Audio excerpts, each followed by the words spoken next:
Hi everyone, welcome to Understand the Math.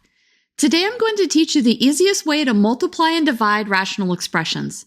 I'll show you 5 steps to follow and walk through 2 example problems. One where we multiply 2 rational expressions and one where we divide 2 rational expressions. Be sure to check out the link below for free guided notes that you can use while you watch this video. There's space in the notes for you to highlight the steps that we're going to go over and then fill out the answers to the examples that we're going to do. Be sure to check out the box on the right that shows the color codes I've used to organize these notes. Before we go over the steps, let's quickly review what a rational expression is. It's a fraction with polynomials in both the numerator and the denominator. Let's now go over the 5 steps that we need to complete. The first step is one that you'll only do if you're dividing, and it's to multiply by the reciprocal. The second step is to factor the numerator and denominator. The third is to list the restricted values. The restricted values will be any values that make the denominator equal to 0. Our fourth step is to cancel the common factors, and the last step is to write the final answer and state the restricted values. Let's now walk through our 2 examples. In our first example, we're going to be multiplying 2 rational expressions. We'll begin by factoring our numerator and our denominator. In our first term, our numerator is 2x, and our denominator can be factored using the formula x squared minus a squared. The difference of 2 squares is equal to x plus a times x minus a. This gives us an x plus 2 and an x minus 2 in the denominator. For our second expression, we need to factor x squared plus 2x minus 8. To do this, we can write out our factors of 8.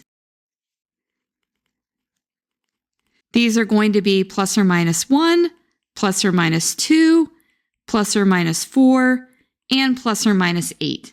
If you feel really comfortable factoring, you can just skip this step. We need to find 2 numbers that multiply to get minus 8 and that add to get 2.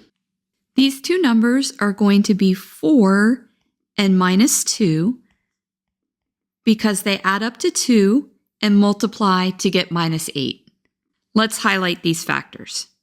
In the numerator, we have an x plus 4 and an x minus 2, and in the denominator, we still have 3x squared. Before we cancel out our terms, let's write down our restrictions. Our restrictions are going to be where x plus 2 is equal to 0, where x minus 2 is equal to 0, and where x is equal to 0. When x plus 2 is equal to 0, x is equal to minus 2, and when x minus 2 is equal to 0, x is equal to 2. So our restrictions are going to be that x can't equal minus 2, 0, or 2. Let's now cancel out our common terms. We see that we have an x that cancels with an x in the denominator, so we'll cancel out the 2. And then we have an x minus 2 that cancels. Let's now write down what we have left. In the numerator, we have a 2 times an x plus 4. And in the denominator, we have a 3x times x plus 2. And let's include our restriction that x can't equal minus 2, 0, or 2. And for completeness, let's highlight our final answer. We're now ready to do our second example, which is going to be a little bit more complicated because it's a division problem. For our division example, I've listed again the steps on the right so that you can refer to them and know exactly what to do. When you do enough of these problems, you'll be able to internalize these steps. We'll begin by multiplying by the reciprocal. Let's remind ourselves how to do that. A divided by B divided by C divided by D is equal to A divided by B times D divided by C. The term on the bottom is the one that we take the reciprocal of. Let's see what this looks like. We have an x squared minus 1 divided by 4x, and we're going to multiply it by the reciprocal of that term.